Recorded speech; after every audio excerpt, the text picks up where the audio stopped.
আসসালামু আলাইকুম ওরহমতুল্লাহ। আপনারা অনেকেই আমার পেশা সম্পর্কে জানতে চান যে আসলে আমি কি করি, মানে আমি কি শুধু ভিডিওই করি নাকি অন্য কিছু আমার পেশা আছে। পড়াশোনা সম্পর্কে মোটামুটি আপনারা জানেন যে আমি কোন পর্যন্ত পড়াশোনা করেছি। তারপরে আমি বলে নিচ্ছি, আমি অনার্স এবং মাস্টার্স কমপ্লিট করেছি, মানে গ্রাজুয়েশন পোস্ট গ্রাজুয়েশন শেষ, ইসলামী স্টাডিজের উপরে পড়াশোনা শেষ করছি। কিন্তু এই পড়াশোনার পাশাপাশি আমি যখন অনার্স ফার্স্ট ইয়ারে ভর্তি হই তখন আমি ফার্মিং শুরু করি, মানে গরুর ফার্ম শুরু করি। এরপরে ছাগলের ফার্মও করছি, মুরগির ফার্মও করছি, মোটামুটি সব কিছুই করছি। তবে গরুর ফার্মটা আমাদের বড় বেশি, আর বাকিগুলো ছোট ছোট, কারণ গরুর পাশাপাশি এত কিছু করা যায় না আসলে, যেহেতু আমরা মানুষ কম। সো এটা হচ্ছে কথা যে আমি হচ্ছে মূলত একজন খামারি আর কি, মানে আমাদের গরুর ফার্ম বা গরুর বিজনেসটাই আমরা করি। পড়াশোনার পাশাপাশি আমি এটা করেছি। আপনারা যারা চিন্তা করেন যে পড়াশোনার পরে আমি কোনো একটা চাকরি করব, ভাইরে বর্তমান সময়ে চাকরিটা খুব কঠিন জিনিস, আপনি চাইলে চাকরি পেয়ে যাবেন না। সুতরাং অবশ্যই আপনাকে উদ্যোক্তা হইতে হবে, এমন কিছু করতে হবে যাতে আপনি কিছু করে খাইতে পারেন। চাইলেই চাকরি পাবেন না এখন, যত ভালো পড়াশোনাই করেন। আমি আলহামদুলিল্লাহ ছাত্র হিসেবে কিন্তু খারাপ ছিলাম না, ঠিক আছে, যথেষ্ট ভালো এবং কৃতিত্বের সাথে প্রত্যেকটা জায়গায় আমি পাশ করে আসছি, ভালো রেজাল্ট করে আসছি। কিন্তু তারপর আমি কোথাও চাকরির জন্য আবেদন করিনি। আমি এই যে এই ফার্ম করছি, এখানে আমাদের একটা শেড দেখতে পাচ্ছেন। আর আমার মতো বয়সে এটা করাটা, মানে আপনি বললেই আর হবে না, ঠিক আছে। কারণ আমি শুরু থেকে কইরা আসছি। আপনি সহজে যে পারবেন না বিষয়টা এরকম না, কিন্তু আপনাকে উদ্যোগটা নিতে হবে আগে থেকে। উদ্যোক্তা হওয়ার জন্য আগে থেকে উদ্যোগ নিতে হবে যে আপনি করবেন, বিষয়টা এরকম।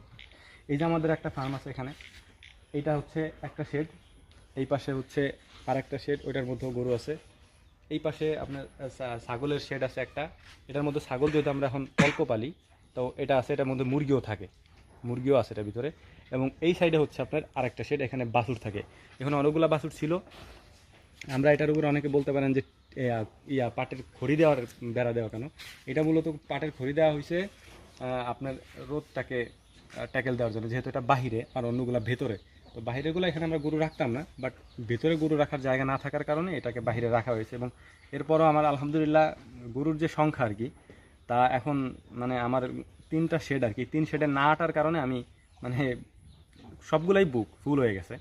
তো হচ্ছে যে আমি কিছু গরু বর্গা দিয়ে দিছে, মানে বিক্রি করি নাই, কারণ বিক্রি করে কী হবে, টাকা তো ভেঙে ফেলবো। তো এই জন্য বিক্রি করি না, আমি অন্য কারো কাছে, মানে আরেকটা ফার্মে বর্গা দেওয়া। বর্গা হয়তো আপনারা অনেকে বুঝেন বর্গা শব্দটা, তো তাদেরকে বর্গা দেওয়া, যাতে ওইটা আবার আমি ফেরত পেতে পারি আর কি, মানে ভাগাভাগি করে দেওয়া আর কি। মালিক আমি, কিন্তু সে পালবে, বিনিময়ে সে কিছু পাবে ওই গরু থেকে আর কি। তো এরকম কিছু বর্গা দেওয়া আছে। এবং এই শেডটা ফুল, এই শেডটা ফুল, এবং এই শেডটাও ফুল, সবগুলা শেড ফুল। এই জন্যে আরও কিছু গরু প্রেগনেন্ট আছে, আমি আপনাদেরকে পরবর্তীতে ভিডিওতে দেখাবো। গরুগুলা, প্রেগনেন্ট গরুগুলা কতটুকু দুধ দেয়, কোনটার কত দাম বা কোনটা কত দিয়ে কিনছি, সবই আপনাদেরকে দেখাবো ইনশাল্লাহ। তো এই হচ্ছে ব্যাপার। তো আপনারা যারা জানতে চাচ্ছিলেন যে আমার আসলে পেশা কি, এটাই মূলত আমার পেশা। আমার পেশাটা হচ্ছে আমি একজন খামারি। আমাদের মানে গরুর ফার্মটাই মেন, পাশাপাশি অন্য অন্য ছোটো ছোটো ফার্মগুলোও আছে। তো ইনশাল্লাহ আমি আপনাদেরকে বাকি আস্তে আস্তে দিতে থাকবো আপডেট।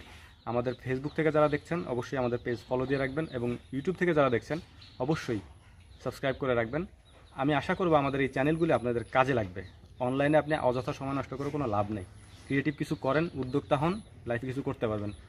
তো এই হচ্ছে কথা। কথার মধ্যে কোনো ভুল ত্রুটি থাকলে ক্ষমা সুন্দর দৃষ্টিতে দেখবেন। আজকের মতো এই পর্যন্তই, অন্য কোনো ভিডিও নিয়ে আসবো ইনশাআল্লাহ। আসসালামু আলাইকুম রহমতুল্লাহ।